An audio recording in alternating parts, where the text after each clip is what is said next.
And I also have some EKG challenges that are not SVTs or VTs. Keep in mind the most common reason for failing the boards is failing the EKG component of the board examination. Now, let me see.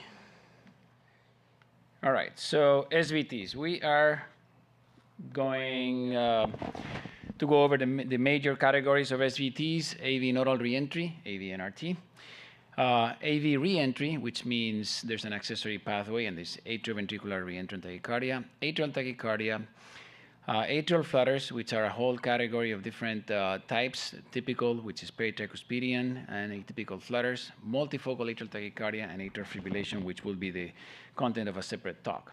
So, AV nodal reentry. AV nodal reentry is the most common form of SVT that you will encounter in practice in the adult world, not in the pediatric population.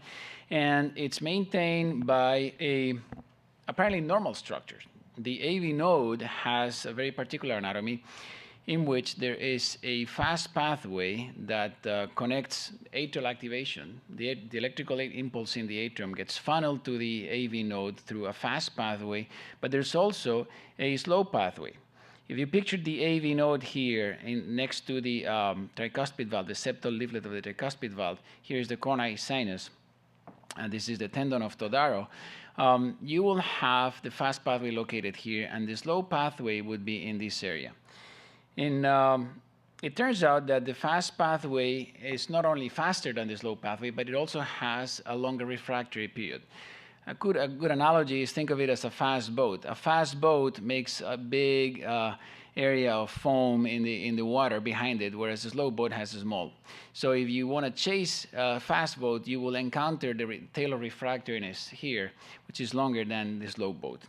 So what happens here is, in a normal activation, both fast and slow collide. This is happening in every sinus beat in patients that have dual AV node physiology. And what happens is sometimes the slow pathway conducts, goes down, it finds the fast pathway available for retrograde conduction.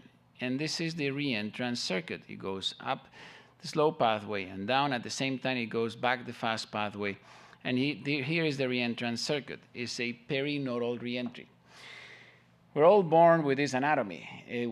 What defines people that have dual AV node physiology versus normal individuals is the relative differences between the fast and the slow. I don't know why this keeps chasing my internet connection. So it's only those patients in whom the slow pathway is a lot slower than the fast, or the refractoriness differences between the fast and slow are significantly different, that would allow for this reentrant circuit to occur. We're all born with this anatomy. So how does this look? Keep in mind one thing. Let me see if we have a tachycardia beat.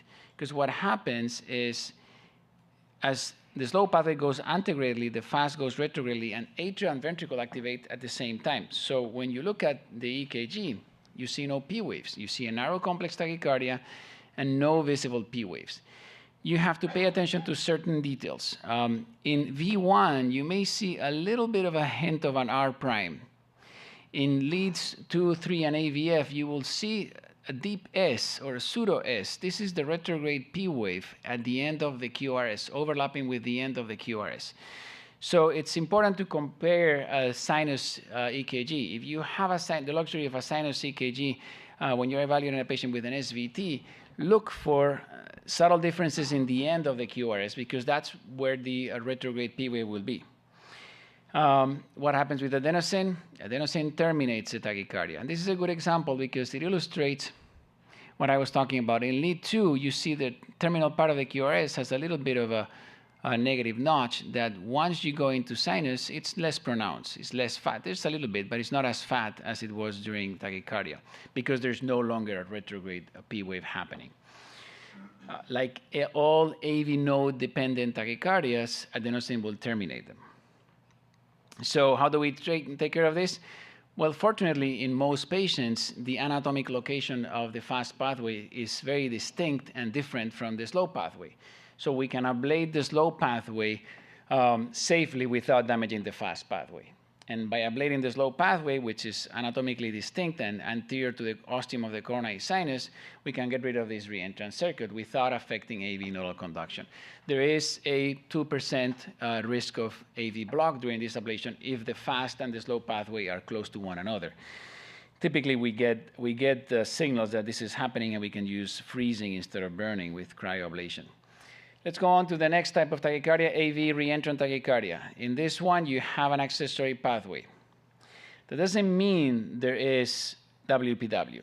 WPW syndrome is the conjunction of several things. You have to have a delta wave, and you have to have tachycardia. Some accessory pathways only conduct retrogradely. So when you only have a retrograde conduction, you will not have a delta wave. So here is a sinus beat where you have continuous fusion between conduction through the AV node here and conduction through the accessory pathway. Sinus beats goes through the accessory pathway, creates a delta wave, and then it fuses with AV nodal conduction. So when you code EKGs in your boards and you see an obvious delta wave, code fusion beats. You may get 1 or 2 points. How does this lead to tachycardia? Well, there's two kinds of tachycardia that you need to be aware of when you have an accessory pathway. The most common is orthodromic narrowed SVT, where the electrical impulse goes down the AV node, down the Purkinje network, and then up from ventricles to atrium through the accessory pathway. This is orthodromic SVT. You can also have antidromic, in which the electrical impulse goes down the accessory pathway. It leads to a very wide QRS, wide and bizarre QRS. Remember one thing, this is ventricular activation going through an ectopic location. It's not the AV node, it's eccentric. It's typically, say, if it's the left-sided accessory pathway, you will have a QRS that will be identical to a ventricular tachycardia arising from the basal left ventricle, okay? So electricity goes down the accessory pathway and up the AV node in antidromic tachycardia. And there's some nomenclature that you need to be aware of as to how we define the location of different accessory pathways. Anteroseptals are close to the AV node. Right lateral posteroseptals encompass all these areas here in the cracks of the heart, and then the left lateral accessory pathways. As internists, you're expected to recognize delta waves. As cardiologists, probably should have an idea of where in the heart the accessory pathway is based on the axis of the delta wave, if you have enough of a delta wave. How does the delta wave occur? Well, it really has to do with a competition between the AV node and the accessory pathway. If the accessory pathway is close, imagine you had an accessory pathway in the right side. The electrical impulse from sinus node will reach the accessory pathway very early and will lead to a delta wave. So you're more prone to having a big delta wave. Let me see if I can get rid of this. When you have a right-sided accessory pathway compared to a left-sided accessory pathway. But in circumstances of, say, sympathetic activation like exercise, you speed up AV nodal conduction, you may have less of a delta wave. That's why patients may have variable delta waves depending on how relaxed they are. This is an EKG during sinus in a patient with an obvious delta wave here. That is, you see the slurring of the QRS in lead 2, 3, AVF, which is positive in 2, 3 AVF. So you're supposed to be thinking that the delta wave is coming from top to bottom. It's in the top of the heart. Is it right versus left? That's a bit more complex. But in this case, you see that it's positive in lead 1, slightly positive in AVL. So chances are this accessory pathway is going from right to left. That's why it's positive in 1 and AVL. So this would be an anterior right-sided accessory pathway. In tachycardia, the delta wave goes away, and you get a very narrow QRS without delta wave. Why is that? Because the accessory pathway is being used for retrograde conduction. It does not contribute to the QRS anymore. There's no more fusion beats. A few concepts that you need to be aware of that are useful. The effect of bundle branch block during SVT caused by an accessory pathway. If you have, say, a left-sided accessory pathway, your circuit during orthodromic tachycardia is going down the AV node, the Purkinje network, and up the accessory pathway, right? To get to the accessory pathway, you use the left bundle, right? What happens if you develop left bundle branch block? Now, it takes longer to reach the left-sided accessory pathway, so the tachycardia will be slower. So it's something paradoxical. You get a left bundle branch block, and the beat-to-beat interval is longer. this is an important concept that you will see useful because the accessory pathway is on the side of the bundle branch that you get blocked. So if you have a left bundle branch block, and then it goes away and you get a narrow complex tachycardia, and the tachycardia gets faster with the narrow QRS, that means the accessory pathway is on the left side. If the accessory pathway was on the right, who cares about the left bundle, right? That would not be affected. So that's a quick concept that you need to understand. So this is an example. You get a right, on the right side of the tracing, you get a wide complex tachycardia that then goes kind of uninterrupted. You see the same tachycardia keeps going on, but it becomes narrow. Now, this is subtle, but the beat-to-beat interval, when it's narrow, it's shorter. This is faster than during the wide complex tachycardia. This is diagnostic of an accessory pathway in the left side because the left bundle branch block led to a slower tachycardia. Okay, other issues with pre-excitation that you need to be aware of. You will have this EKG in your boards. Irregularly irregular, wide complex, kind of varying QRS morphologies. If you code this as torsades, you get negative points. Okay, this is atrial fibrillation with an accessory pathway and variable pre-excitation. You get irregular beat-to-beat intervals because it's AFib. You get narrow and wider QRS complexes. Okay, how wide, how narrow depends on a competition between the accessory pathway and the AV node. If the accessory pathway is very fast, then you will get wide complex tachycardia. If the AV node is faster than the accessory pathway, you will get narrow complex tachycardia. So that variable pre-excitation is key, and do not confuse this with torsade. This is another example, and if you look at the bottom tracing, it kind of looks like torsade. But you have to look carefully that, you know, this is relatively slow compared to torsade. It's irregularly irregular, and you get pretty much the same morphology, just different degrees of widening, but it's the same kind of shape. You don't get the dramatic axis changes that you will get in torsade. And this will be in your boards for sure. Atrial tachycardia, typically caused by focal activation, so a focus in the left atrium or the right atrium fires irregularly. Typically, there's some sort of irregularity, but it fires as a focal source, and you will see the abnormal P-wave axis. Typically, there's a warm-up phenomenon where the tachycardia rate speeds up. That's typical of atrial tachycardias, typically focal atrial tachycardias. It may or may not respond to adenosine. Atrial flutter, very important. Typical atrial flutter is surprisingly simple. It's caused by counterclockwise peritricuspiderian reentry. So you get a reentrant circuit rotating around the tricuspid annulus. Let me see if I can get rid of this. Yeah, no, it's the network. It keeps searching for a network. Anyway, so you get counterclockwise rotation around the tricuspid valve. This is typical flutter. It looks with the classic sawtooth appearance in the inferior leads in 2-3 and AVF. And this, again, is caused by peritricuspiderian reentry in a counterclockwise fashion. You may have reverse typical flutter, which is clockwise activation in the tricuspid valve. It'll look positive. Typically, what determines the axis of the P waves, or the flutter waves in flutter, is the activation of the septum. So in typical flutter, it activates from bottom to top. You will get negative flutter waves in the inferior leads. This is another example, the typical sawtooth pattern. Do not confuse it with the T wave. The T wave will be kind of fused with it. So you have to look at leads that don't have a big T wave in order to recognize the sawtooth pattern. What happens with flutter, with adenosine when you give flutter? With flutter when you give adenosine? It basically blocks the AV node, but it should not affect the flutter. You will get a transient slowing.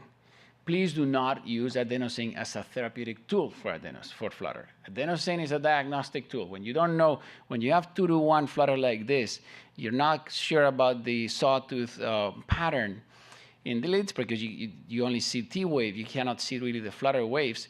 You can give adenosine to unmask the underlying atrial activation. Once you do it once and you get this diagnosis, don't use adenosine as a rate control strategy. It's just silly. When you do AFib ablations, you're going to have all kinds of atypical flutters, typically left-sided flutters that are more complex. They may mimic typical flutter, but this is actually This was not typical flutter. You see there's negative flutter waves here in the inferior leads. But you see how there's a flat segment here. It's not a typical sawtooth. This was a left atrial flutter.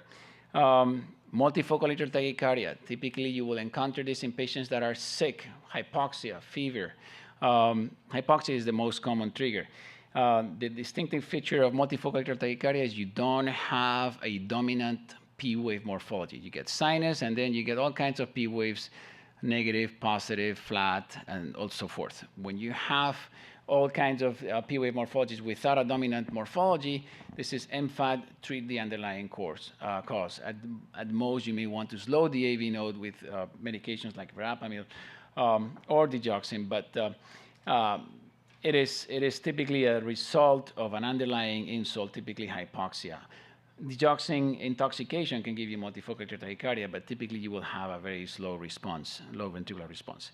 So I know I'm going fast, but I just made it 15 minutes. Let's move on to VT. VT is a bit more challenging to the neophyte, but it's not that hard. We'd like to divide VT not so much as to the mechanism, but we divide VTs according to whether they are occurring in the setting of a structurally normal heart or in the setting of a cardiomyopathy. There's only a few types of VTs that will occur in a normal heart. And typically, these are two kinds, either outflow tract tachycardias, most commonly right ventricular outflow tract. These are areas that embryologically are prone to having automatic foci, or fascicular tachycardias that arise somewhere in the conduction system. I will show you examples.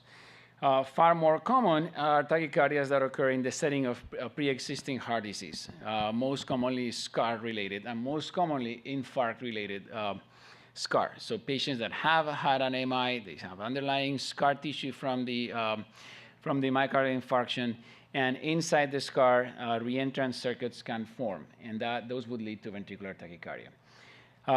The same mechanism can apply to other scarring processes such as sarcoid, arrhythmogenic right ventricular dysplasia, giant cell myocarditis, or others. Bundle branch reentry, you may encounter, typically this happens in dilated hearts. Dilated hearts that have typically the idiopathic dilated cardiomyopathy, you get these huge hearts, the conduction system is stretched, the distance between the right bundle and the left bundle is prolonged conduction. There's some conduction delays. Within the conduction system, you can have reentry going down the right bundle transseptally and up the left bundle, and that will lead to a very rapid tachycardia in typically idiopathically dilated hearts. Polymorphic tachycardias occur in the setting of acute ischemia, in the setting of calcium mishandling, such as what we see in the digoxin toxicity, in CPVT, which is a congenital disease called catecholinergic polymorphic ventricular tachycardia, and in the setting of other ion channel cardiomyopathies, such as long QT or Brugada. Typically, they will have a normal heart, but they have abnormal primary electrical abnormalities, and I'll just show you some examples. So this is a case that you may encounter in your boards. A patient with, I was going to say long QT. Now, long QT, in this case, is hard to diagnose because you can only see the QT in a few sinus beats. But if you look at this normal beat, this normal sinus beat, the QT interval is very prolonged. It's that you don't see the end, and you get a PVC at the end of the QT interval. Look at this QT interval here as well. Now, long QT-related tachycardias, this can occur in any cause of long QT, whether it's inherited or drug-induced or induced by CNS diseases. So if you have increased intracranial pressure from an intracranial bleed, a chronic subdural or an acute subdural, you can get QT prolongation that is just as arrhythmogenic as long QT inherited, okay? Or drug-induced. Any reason for long QT prolongation can lead to malignant arrhythmias, which are typically torsade. You will have a PVC, typically may have some dominant morphology, but not always, and then a tachycardia with changing axis, typically torsade de point. Approach to wide complex tachycardia. This is what the ACC recommends in their guidelines. It's kind of tedious and busy, but it's worth going over it. It's not that hard. Regular or irregular, that's straightforward. If it's irregular, think of AFib. That's as simple as that. We showed AFib with pre-excitation. That's something you need to be aware of. AFib with aberrancy. You will have a wide complex tachycardia based on the pre-excitation or the aberrancy, but it's irregularly irregular. The native problem is AFib. If it's regular, you try to look at the atrioventricular relationship. Look for P waves. And you look for P waves in VT by looking at the ST segments. If you have variations in the ST segments, think of a P wave being kind of randomly distributed in those ST segments. I'll show you examples. You then look at the QRS morphology in the precordial leads. If it conforms to the typical right bundle branch block or left bundle branch block, then think of SVT with this kind of aberrancies. If the QRS morphology does not conform to the typical aberrancy patterns, then look at certain other criteria that I will describe in a minute. So let me go into the details. So there's several algorithms. I'll be honest with you. I've studied these for the boards. I forget them as soon as I pass the boards. So far I have passed. But the point here is to understand certain concepts that these algorithms are trying to utilize. You don't really need to memorize the steps because, like I said, you will forget them. But you need to know certain things. When you have an RS complex in any of the precordial leads, RS meaning that you have a sizable R and a sizable S in a given QRS. That is not just a big R or a big S, that you have kind of both R and S in any of the precordial leads, that is consistent with SVT. When you don't have that, that is more consistent with ventricular tachycardia. When it takes a while from the onset of the QRS to the nadir of the S, when it takes long, and it's 100 milliseconds, think of VT. Obviously, if there's AV dissociation, that's diagnostic of VT, if you see that. And then there's some morphological criteria that I will describe to you that indicate VT versus SVT. This other algorithm basically uses a very similar set of concepts. And it's really not worth going into details. I can give you this presentation, but like I said, you will forget them.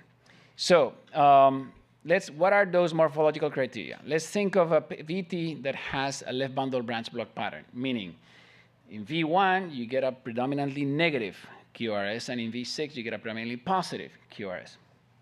When you have a long delay between the onset of the QRS and the nadir of the S, so when from here to here is more than 100 milliseconds, think of VT, okay?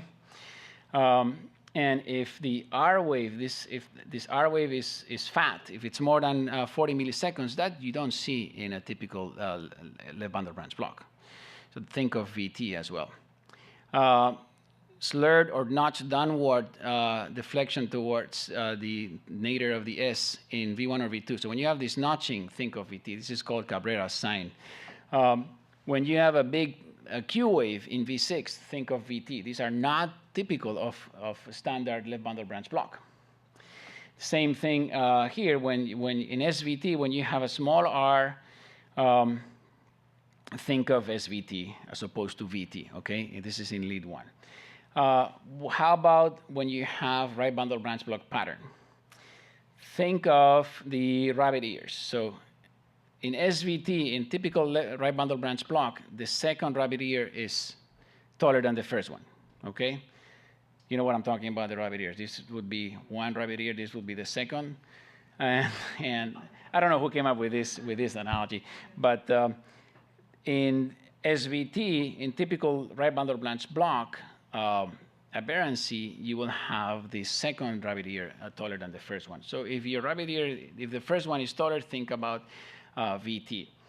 And that's basically what I go by, okay? There's some other criteria. Brugada kind of refined his algorithm more recently in 1994. The original was 1991. Basically, the R wave to peak time. So in lead 2, if it takes a while to reach peak, if you get slurring of the QRS upstroke in lead 2, more than 50 milliseconds in lead 2, that suggests VT. Now, I will forget that, but the idea is slurred upstroke suggests VT, okay? This other algorithm, again, I will go over it again.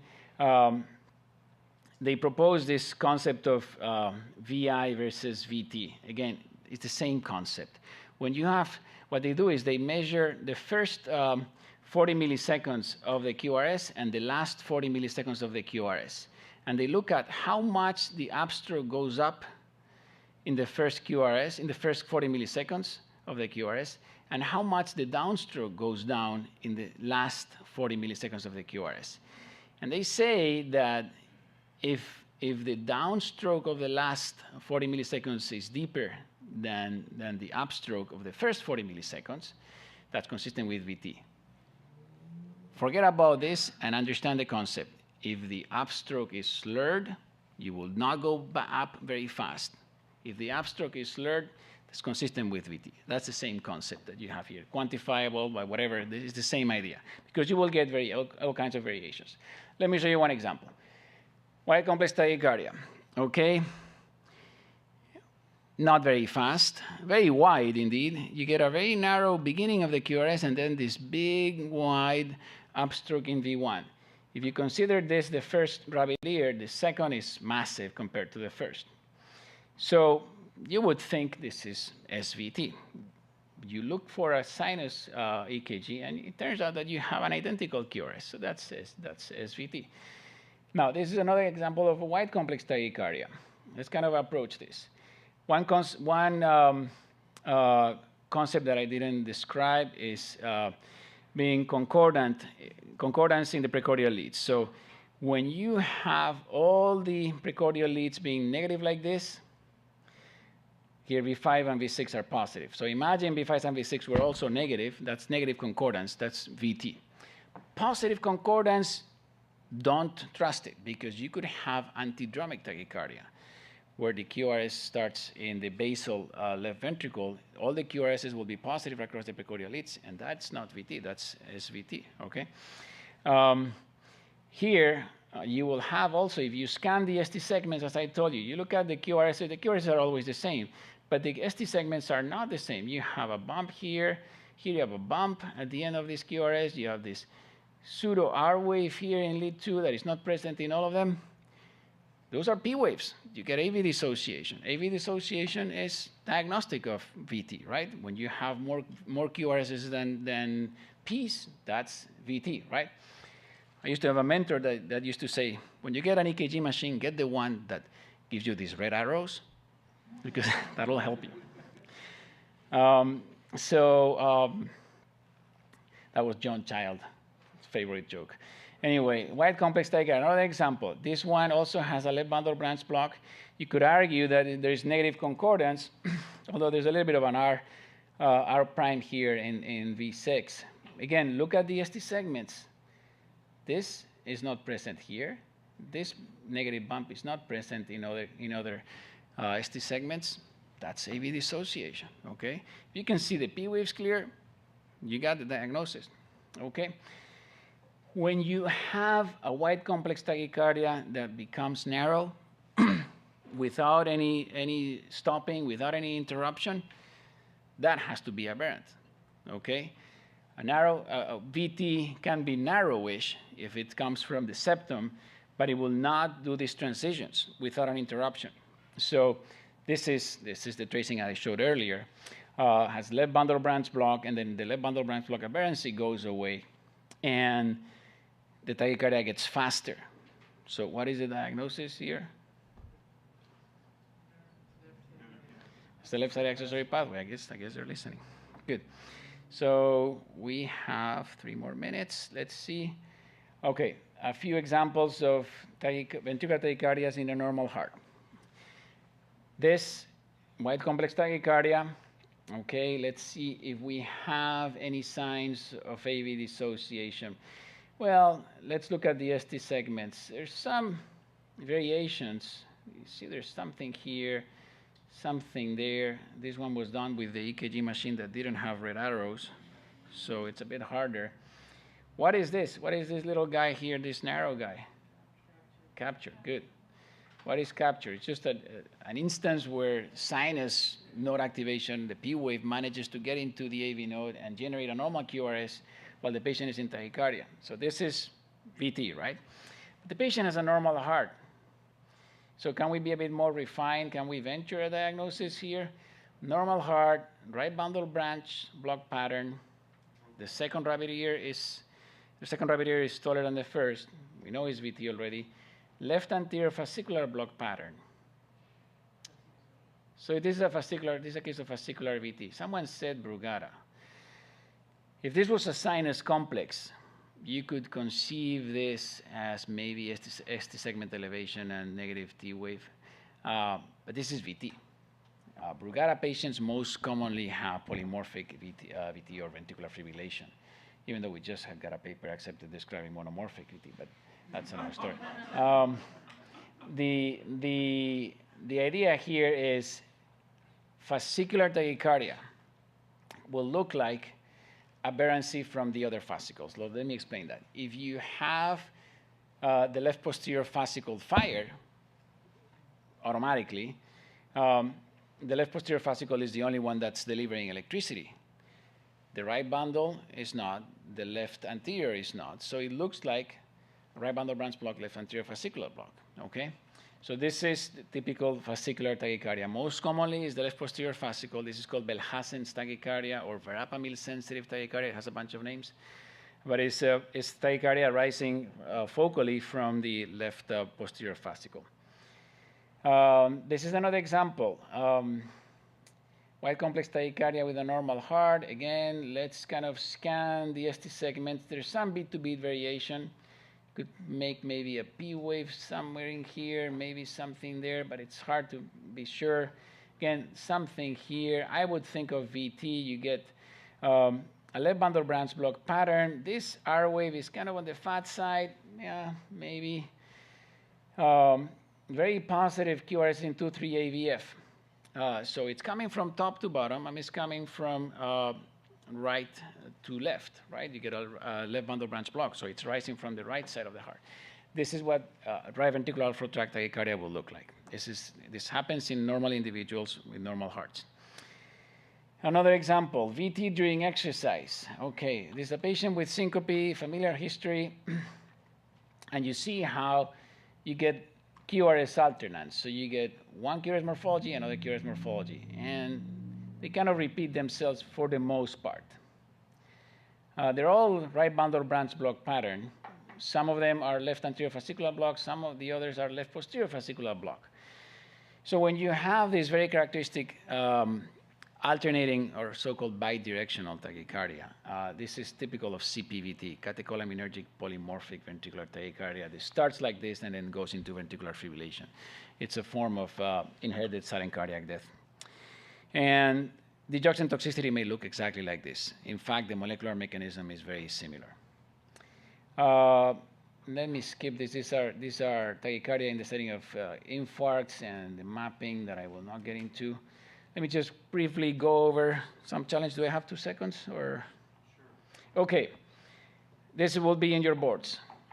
Looks like sinus bradycardia, very bland EKG. Whenever you see sinus bradycardia, whenever you see a bland finding on an EKG, think of something else associated. That's what's going to happen in your boards. Whenever you see a normal EKG, look at the QT because it may be long.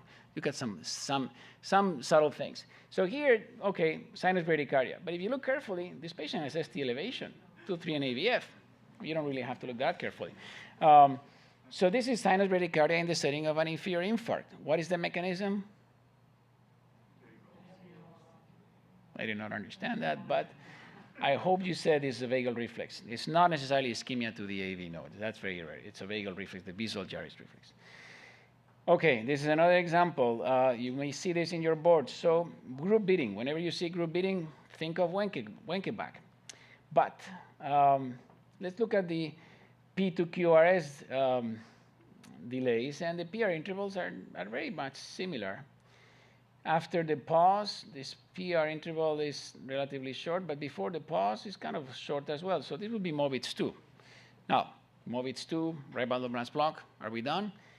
No, there's pretty significant ST segment elevation here with Q waves in the precordial leads. So this is MOBITS2 in the setting of an anteroseptal infarct. This is not only very important, this is a reason to have a temporary pacemaker available. This is MOBITS2 in the setting of an anteroseptal infarct, very high rate of progression to complete heart block. You need to know that. You will get negative points if you don't see it in your boards. Okay, left bundle branch block, right? Sinus rhythm left bundle branch block. Are we done? You probably are taught that you can't tell ST segment elevation in the setting of left bundle branch block. Is that true? Not really. When you have left bundle branch block and the ST segment elevation is more than 7 millimeters, that's significant. And if you have ST elevation that is concordant with the QRS. So here is discordant. Okay, the QRS goes down, the ST segment goes up, and it's more than 7 millimeters. If it was less than 7, you could just write it off as part of the left bundle. And here, the ST segment elevation is concordant. So this is a true anterior MI, anterior lateral MI in the setting of a left bundle branch block. Okay, another example here, right bundle branch block, left anterior fascicular block, but very big, massive ST segment elevation with Q waves. This patient is getting ischemia to the right bundle and left anterior fascicle. This is so you're aware of. When you get AV block in the setting of an inferior MI, it's typically not AV nodal ischemia, but a basal gyrus reflex, and it's benign, not likely to progress to complete. But if you have infrahisian conduction delays, left bundle, right bundle, in the setting of an anterior infarct, that's highly likely to progress into complete heart block. Arrhythmias during acute ischemia, typically polymorphic, okay, like this. You get these massive ST elevations in 2-3 and AVF, and then going to ventricular fibrillation. This you may get, bland EKG, but they will tell you a kid with a murmur and a split S2 that is fixed. Okay, this is right bundle branch block, left anterior fascicular block. This is ostium primum ASD, okay? As opposed to this, where you get a right bundle branch block, they may tell you same physical exam. This is ostium secundum. You do not get the left anterior fascicular block in secundum. You're going to have this, okay? Wide QRS complex, kind of sine wave EKG, patient on dialysis, missed dialysis. So it's going to be hypocalcemic, hyperkalemic, okay? Hyperkalemia EKG you're going to have. This is bland, a 35-year-old with chest pain. Okay, troponin is positive, 0.5, chest pain, fever, okay, pericarditis. You're gonna have this ST elevation all over, maybe more subtle in some leads than others. Maybe you will not see it maybe in AVR or V1, but everywhere else you will see it, okay? PR depression as well. This you're gonna have, and please do not miss this, okay? They're gonna tell you normal EKG. I mean, patient with vague symptoms of palpitations, but no acute chest pain. And relatively bland, but you see these Q waves, okay, maybe they're significant. Do not call this. So the differential here is either an inferoposterior infarct because of this R wave and the Q waves here. But if this patient has a history of palpitations, there's a subtle pre-excitation here, okay? Now, this is tricky. Probably you will not get this, but you may get something like this, where the delta wave is a bit more obvious, okay? The slurring of the QRS is a bit more obvious in some other leads, okay? So this is a right-sided accessory pathway, okay, right posterior accessory pathway. And I'll stop there. Thank you.